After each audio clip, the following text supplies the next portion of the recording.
Mr. Secretary, thank you so much for being with us this morning. I have to say that it was a surprise yesterday when the president announced that he was going to seek congressional approval for military action in Syria.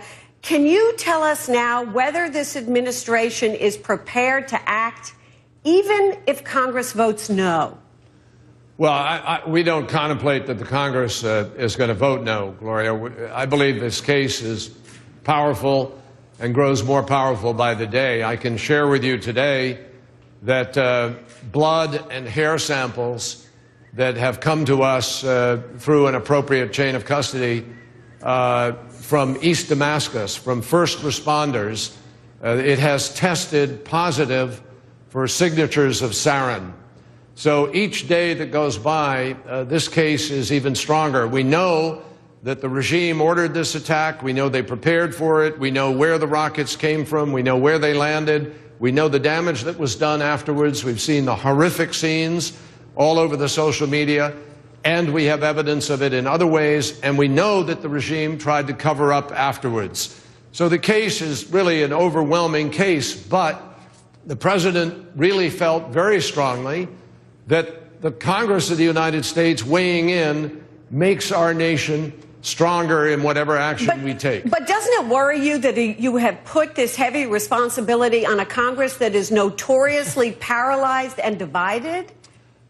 We have confidence. There are good people in the Congress of the United States. I know they've been politically, it's been difficult, but this is a matter of national security. It's a matter of the credibility of the United States of America. It's a matter of upholding the interests of our allies and friends in the region, Jordan, which is threatened by what is happening, Israel, Turkey, Lebanon, all of which, as I said the other day, are just a stiff breeze away from chemical weapons being used. I mean, there are huge interests here.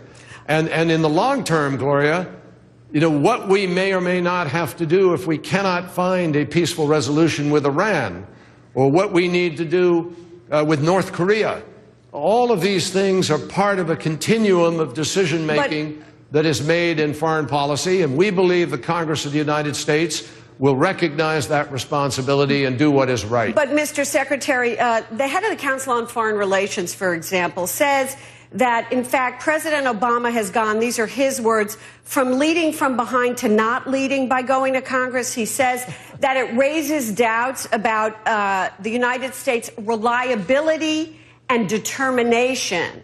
Can I get your response on that? Absolutely. Of course you can. The fact is that the President of the United States is leading, and he's leading very powerfully, and he's leading in the right way.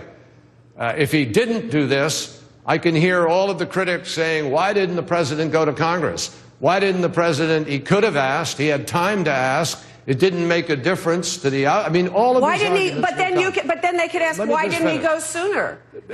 The President made his decision first, and he announced his decision. His decision is that he believes the United States of America should take military action to deter Assad from using these weapons and to degrade his capacity from doing so. Now, that's the President's decision. But he wants the Congress of the United States to weigh in. No matter what Congress does. He has the right to do that no matter what Congress does. That is his right, and he asserted that in his comments yesterday.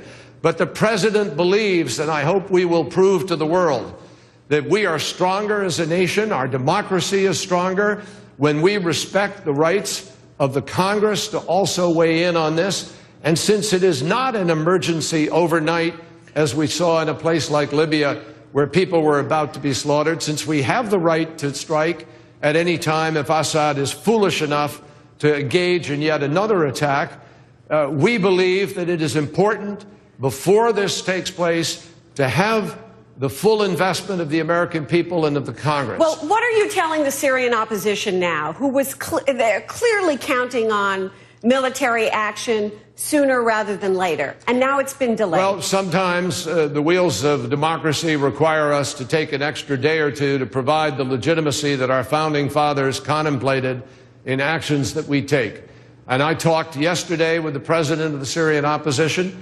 I believe he understands that America intends to act, that we are going to continue to support the opposition, that we may, even as a result of this, be able to provide greater support to the opposition and do a better job of helping the opposition to be able to continue to fight against the Assad regime.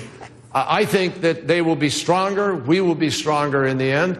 And it's amazing to me to see people suddenly standing up and taking such affront at the notion that Congress ought to weigh in.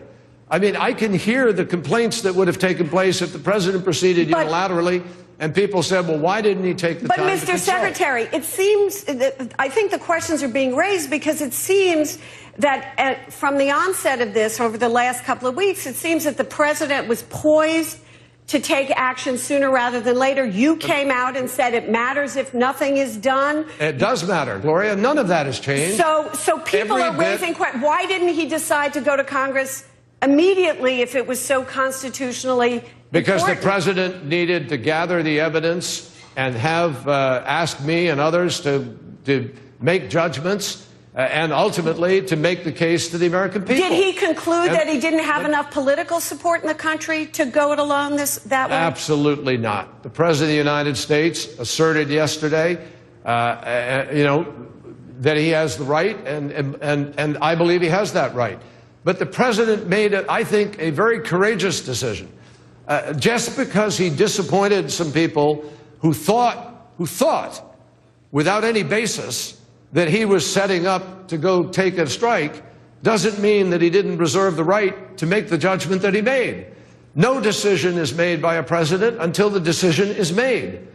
And this president did not make the decision until he finally came to the conclusion that he wanted to take this to Congress in order to have the greater strength of the American people speaking as a whole. I think it's I personally believe at a time when the institutions of governance are being doubted by many people, I think this is a very courageous decision. I think it is a big presidential decision, and no one should misinterpret it, but it's particularly also risky. Assad or the opposition. But it's also risky, Mr. Secretary, isn't it?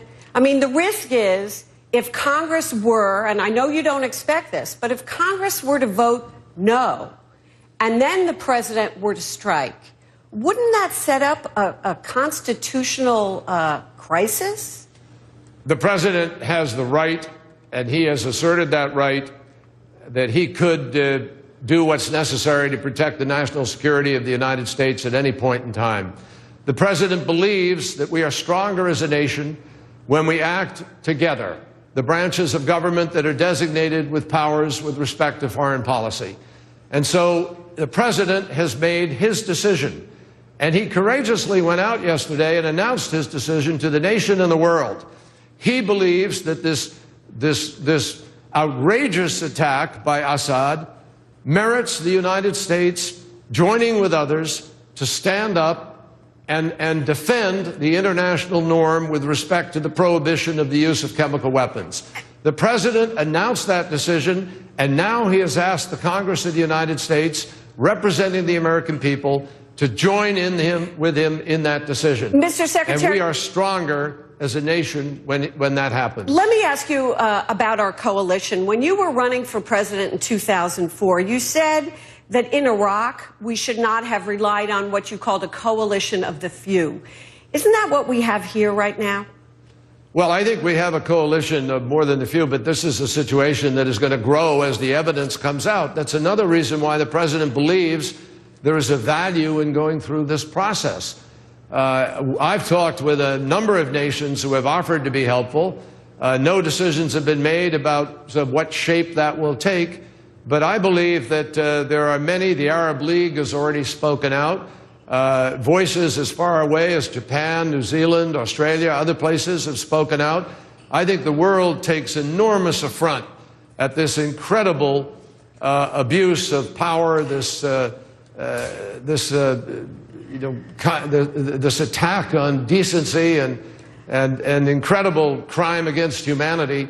I think voices will grow over the next days as people see the evidence. And that evidence is becoming more powerful every day. As I mentioned to you, we now have the additional evidence of the signatures of sarin gas from the first responders. Is this from the Damascus. United Nations? Is this from the United Nations? No, or? this is independent. This came Okay. to the United States. It's independent. But it is confirmation of the signatures of Sarin.